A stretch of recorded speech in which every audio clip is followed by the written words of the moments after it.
नमस्कार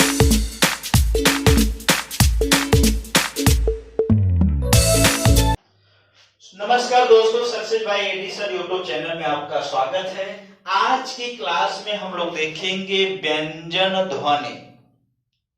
व्यंजन ध्वनि पिछली क्लास में वर्ड विचार के अंतर्गत हम लोग ने स्वर ध्वनि की चर्चा कर लिए थे। आज की क्लास में हम लोग देखेंगे व्यंजन ध्वनि। व्यंजन ध्वनि होती क्या है? जब किसी ध्वनि का उच्चारण करते समय फेफड़ों से उठी हुई श्वास वायु मुख में किसी अवरोध, रुकावट, बाधा, संघर्ष के बाद मुख से बाहर निकले, उसे हम कहते हैं व्यंजन ध्वनि।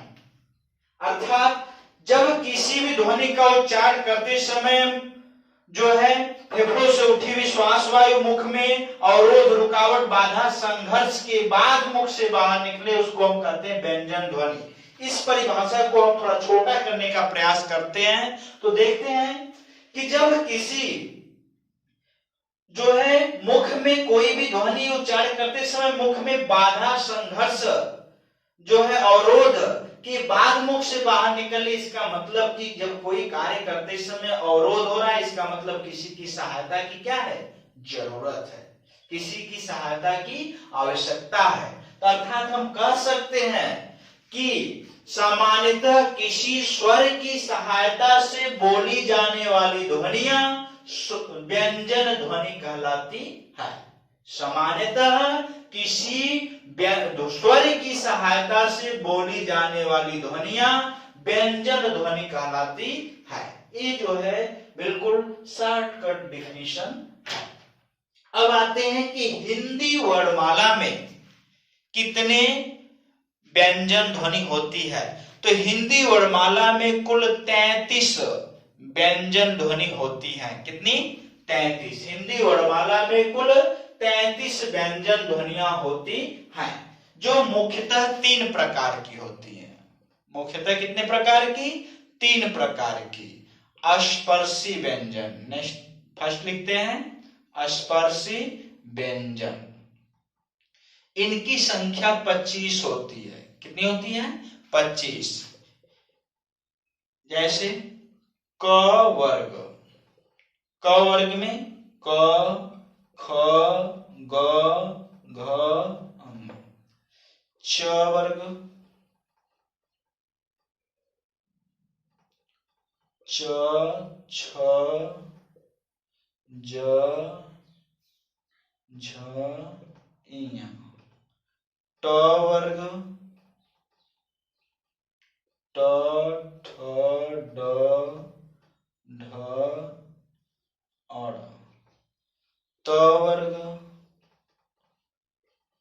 त, थ, द, ध, न। प वर्ग, प, फ, ब, भ, म। इस तरह से काउंट कर लीजिएगा। ये कितने हैं टोटल? 25। कितने हैं? 25। अब देखिए क वर्ग, च वर्ग, ट वर्ग, त वर्ग, प वर्ग, इसीलिए इसको हम वर्गीय व्यंजन भी कहते हैं। क्या कहते हैं? वर्गीय व्यंजन। इसको हम वर्गीय व्यंजन के नाम से भी जानते हैं। दूसरा पॉइंट देखते हैं। तो दूसरा पॉइंट जो है इसको नोट करते जाइए साथ साथ। दूसरे टाइप्स की बात करते हैं। तो अंतस्थ व्यंजन, अंतस्थ व्यंजन। अंतस्थ व्यंजन की बात करें तो इनकी संख्या 4 होती है। अंतस्थ व्यंजनों की संख्या कितनी होती है? 4 होती है। कौन कौन? य, र, ल, व।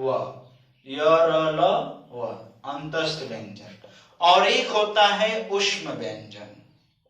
एक ध्वनि ऊष्म व्यंजन। ऊष्म व्यंजन की संख्या भी कितनी होती है? 4। एक कौन कौन होते हैं? बड़ा श, छोटा श,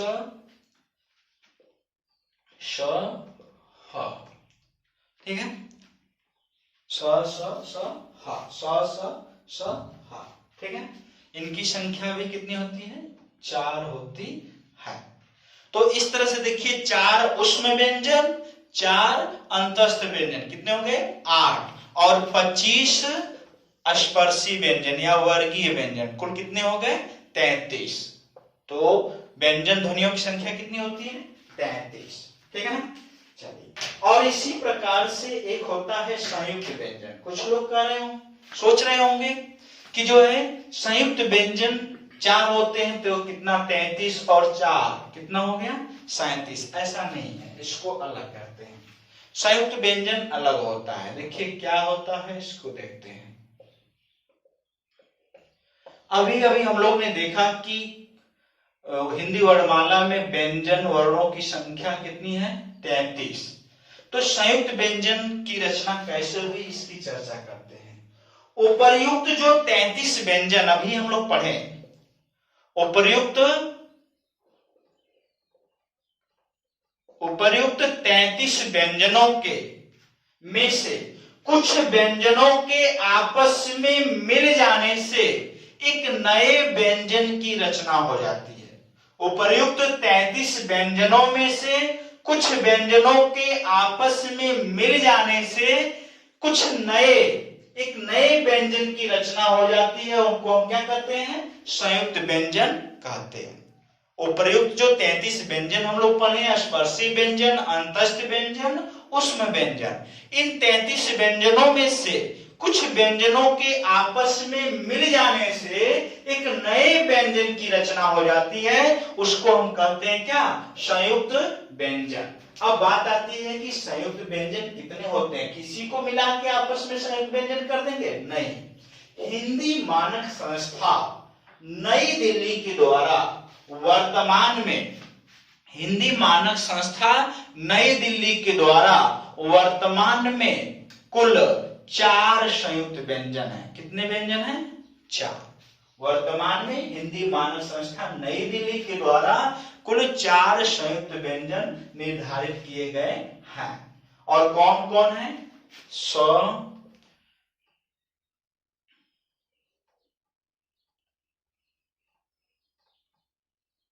छ, त, स, ज्ञ, ठीक है। इसमें देखिए यहां से क्वेश्चन आता है कि निम्नलिखित में से कौन संयुक्त व्यंजन है, कौन संयुक्त व्यंजन नहीं है। ये 4 संयुक्त व्यंजन है। और इसमें एक प्रश्न बहुत इंपॉर्टेंट बन जाता है कि जो क्षत्रिय है संयुक्त व्यंजन, तो एक किसका किसका और किन किन व्यंजनों के मिलने के बाद संयुक्त रूप है, यानी किन किन व्यंजनों का संयुक्त रूप है। इस पर बहुत अच्छा प्रश्न एक बन जाता है कि जो है जो संयुक्त व्यंजन है वो किन किन व्यंजनों का जो है संयुक्त रूप है। इस पर थोड़ा सा आप लोग ध्यान दीजिएगा, इसको अच्छे से कर लीजिए। कौन कौन से व्यंजनों को मिलाकर जो है बनता है। जैसे क्षत्रिय की बात करें तो आधा क और प्लस क्या? श, एक रूप होता है। इसको देखिए क्या होता है कि आधा क और प्लस क्या है? स। अब इसको भी हम लिख सकते हैं आधा क प्लस आधा स प्लस अ, ये भी हो सकता है। तो ध्यान रखिएगा, संयुक्त रूप क्षत्रिय का विस्तार रूप अगर पूछे तो ये भी ऑप्शन में हो सकता है और ये भी हो सकता है। थोड़ा सा ध्यान दीजिएगा। इसी तरह त्र की बात करें तो आधा त और प्लस क्या होता है? र होता है। इसको भी इसी आधार पर तोड़ें तो आधा त प्लस आधा र प्लस अ, ठीक है। इस तरह से या तो ऑप्शन में ए दिया होगा, ऑप्शन में या फिर ए दिया होगा, दोनों में से देख लीजिएगा। इसी तरह ज्ञ की बात करें तो ज्ञ किसका किसका रूप होता है? ज और य का। आधा ज प्लस य, इसको देखें तो जो है इसको भी तोड़ सकते हैं, आधा ज प्लस आधा य प्लस अ, ठीक है। तो ऑप्शन में ए भी हो सकता। इसी प्रकार जो है हम स का भी देखें तो आधा स प्लस क्या होता है? र, बड़ा वाला स की बात करते हैं, प्लस र। इसको भी हम आधा बड़ा वाला स प्लस र प्लस अ कर सकते हैं, ठीक है ना। तो इस तरह से ऑप्शन में प्रश्न देखिए बनेगा कि संयुक्त व्यंजन, पहला तो एक क्वेश्चन बनेगा कि निम्नलिखित में से कौन संयुक्त व्यंजन है, कौन संयुक्त व्यंजन नहीं है। दूसरा प्रश्न बनेगा कि क्षत्रिय का विस्तार रूप, संयुक्त व्यंजन क्षत्रिय का विस्तार रूप है, ठीक है ना। तो इस तरह से विस्तार रूप में ऑप्शन में ए दिया होगा या फिर ए दिया होगा, या फिर निम्नलिखित में से ए दिया होगा, ठीक है। किस संयुक्त व्यंजन का विस्तार रूप है, तो ऑप्शन में ए मिल जाएगा। इस तरह से क्वेश्चन आपके सामने आएंगे। तो ये था संयुक्त व्यंजन। अब हम आते हैं, कुछ विद्वानों का मानना है कि इनके अलावा भी संयुक्त व्यंजन होते हैं, इनके अलावा भी संयुक्त व्यंजन होते हैं। लेकिन आपको बता दें, इसको नोट कर लीजिए कि हिंदी मानक संस्था ने केवल 4 ही संयुक्त व्यंजन की चर्चा की है, ठीक है। हिंदी मानक संस्था के आधार पे क्या मानना है कि केवल 4 ही व्यंजन क्या होते हैं, संयुक्त व्यंजन वर्तमान में है। लेकिन इन 4 संयुक्त व्यंजनों के अलावा कुछ ऐसे भी संयुक्त व्यंजन हैं जिनको अलग अलग लिखना ही संयुक्त माना जाता, शुद्ध माना जाता है। कुछ और भी, इनके अलावा भी और संयुक्त व्यंजन हैं जिनको अलग अलग रूप में लिखना ही शुद्ध माना जाता है। जैसे मैं आपके सामने देखें तो द एक था, अब इसको हम क्या कर सकते हैं, इसको अगर तोड़ें तो आधा द प्लस क्या होता है, य, यही होगा। तो अब देखिए जो संयुक्त व्यंजन की परिभाषा थी, परिभाषा यही थी कि उपर्युक्त 33 व्यंजनों के कुछ व्यंजनों के आपस में मिल जाने से एक नए व्यंजन की रचना हो जाती है, उनको क्या कहते हैं, संयुक्त व्यंजन। तो ये भी देखिए यही हुआ है, कुछ व्यंजनों के आपस में मिल जाने से एक नए व्यंजन की रचना। लेकिन ऐसा माना गया कि हिंदी मानक संस्था ने केवल जो है 4 ही संयुक्त व्यंजन की चर्चा की है, केवल 4 ही संयुक्त व्यंजन की चर्चा की है। तो इसलिए जो है ये संयुक्त व्यंजन में नहीं आते और इनको अलग अलग लिखना ही शुद्ध माना जाता है। जैसे कहें विद्या, ठीक है, और एक लिखा है विद्या, ठीक है, दोनों शुद्ध है लेकिन माना जाता है कि ये शुद्ध है, ठीक है, इसको हम अशुद्ध मानते हैं क्योंकि ए व्यंजन को अलग अलग लिखना ही ज्यादा शुद्ध माना जाता है। इसी तरह से कुछ और भी एग्जाम्पल देखते हैं, जैसे एक होता है,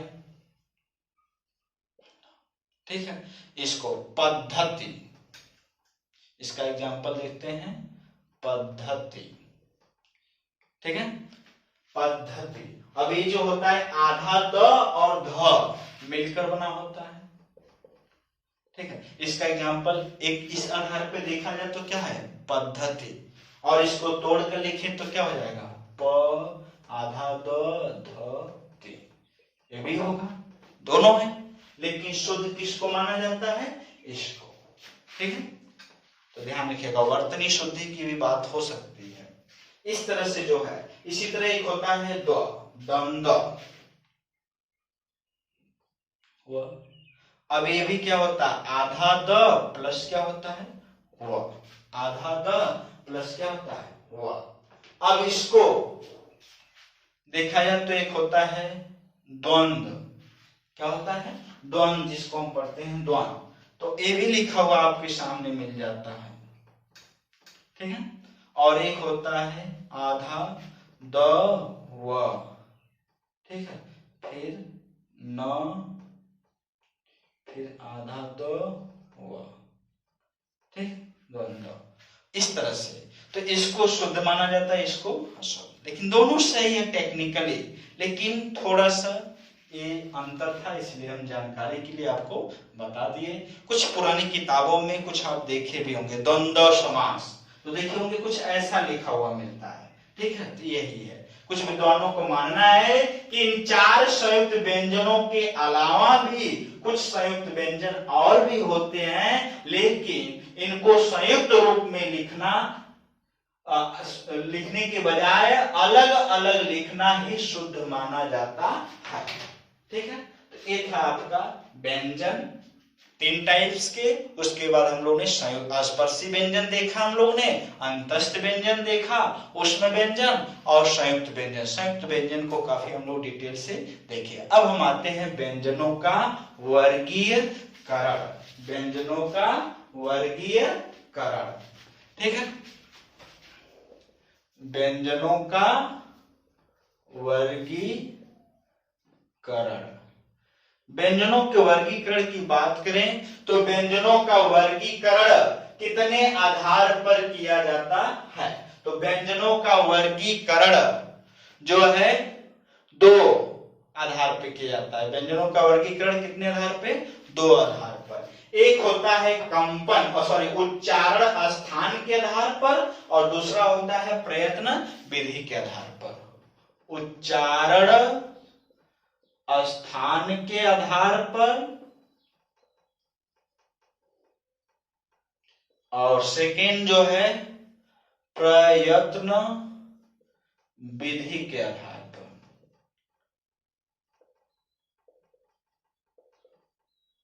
प्रयत्न विधि के आधार, उच्चारण स्थान के आधार पर और सेकेंड होता है प्रयत्न विधि के आधार पर। इसको हम लोग बारी बारी देखेंगे। उच्चारण स्थान के आधार पर कैसा होता है, पहले इसको समझने का प्रयास करते हैं। किस तरह से ही उच्चारण स्थान के ही आधार माना गया, कैसे माना गया, इसकी चर्चा हम लोग करते हैं कि उच्चारण स्थान के आधार पर कैसे वर्गीकृत किया गया।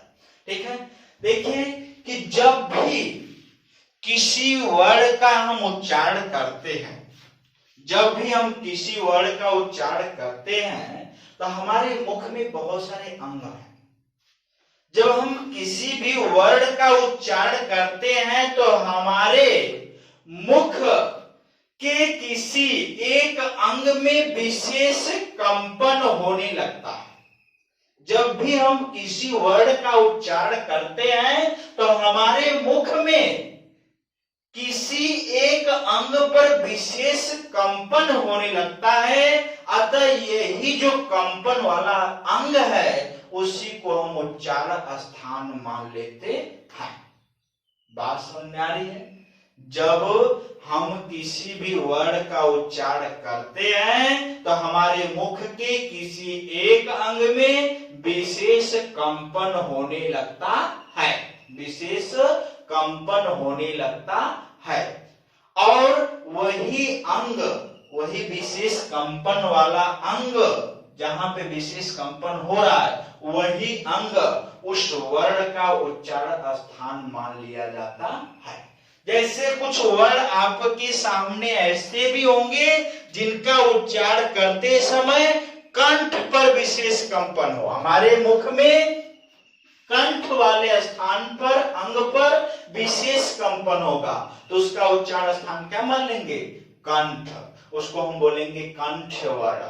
कुछ ऐसे भी वर्ण होंगे जिनका उच्चारण करते समय हमारे मुख के अंग तालु पर विशेष कंपन होगा तो उनका हम उच्चारण स्थान क्या मान लेंगे? तालु। कुछ ऐसे भी वर्ण होंगे जिनका उच्चारण करने पर दांत पर विशेष कंपन होगा तो उनका उच्चारण स्थान क्या हो जाएगा? दांत, दंत। ठीक है, और उनको हम दंत वर्ण कहेंगे। कुछ ऐसे भी वर्ण होंगे जिनका उच्चारण करते समय हमारे ओष्ठ पर, मुख के ओष्ठ पर, ओष्ठ वाले अंग पर विशेष कंपन होगा तो उनका उच्चारण स्थान क्या मान लेंगे? ओष्ठ। तो इनको हम जो उच्चारण स्थान है इस पे हम समझ लिए कि जब भी किसी भी वर्ण का उच्चारण करते हैं तो उच्चारण करते समय हमारे मुख के किसी न किसी अंग पर विशेष कंपन होता है और वही विशेष कंपन वाला अंग उस वर्ण का उच्चारण स्थान मान लिया जाता है। इस आधार पे उच्चारण स्थान के आधार पर व्यंजनों का क्या किया गया, वर्गीकरण किया गया। कुछ वर्ण ऐसे थे जिनका उच्चारण करने पर कंठ वाले अंग पर विशेष कंपन होता है, तो उसका उच्चारण स्थान क्या हो जाता है, कंठ, उसको हम कहते हैं कंठ वर्ण। कुछ ऐसे वर्ण हैं जिनका उच्चारण करते समय हमारे मुख के दंत वाले स्थान पर विशेष कंपन होता है, तो उनका उच्चारण स्थान क्या मान जाता है, दंत, और उनको कहते हैं, उन वर्णों को कहते हैं दंत वर्ण। कुछ ऐसे वर्ण हैं जिनका उच्चारण करते समय हमारे तालों पर विशेष कंपन होता है, तो उनका उच्चारण स्थान का अंग क्या होता है, तालु, और उन वर्णों को क्या कहते हैं, तालव्य वर्ण। क्या कहते हैं, तालव्य वर्ण। इसी प्रकार से कुछ ऐसे वर्ण होते हैं जिनका उच्चारण करते समय, कुछ ऐसे अंग होते हैं जिनका उच्चारण करते समय जो है विशेष कंपन जो होता है ओष्ठ पर होता है, तो इसका उच्चारण स्थान क्या मान लेते हैं, ओष्ठ है, और उनको हम कहते हैं ओष्ठ वर्ण। नेक्स्ट क्लास में हम लोग जो है देखेंगे प्रयत्न विधि के आधार पर, ठीक है, और इसके साथ हम लोग कुछ ट्रिक भी देखेंगे, प्रयत्न उच्चारण स्थान के आधार पर भी कंठ के लिए क्या कुछ ट्रिक है जिससे हमें याद करने में आसानी होगी, ओष्ठ के लिए क्या है, इस तरह से, ठीक है। Thank you.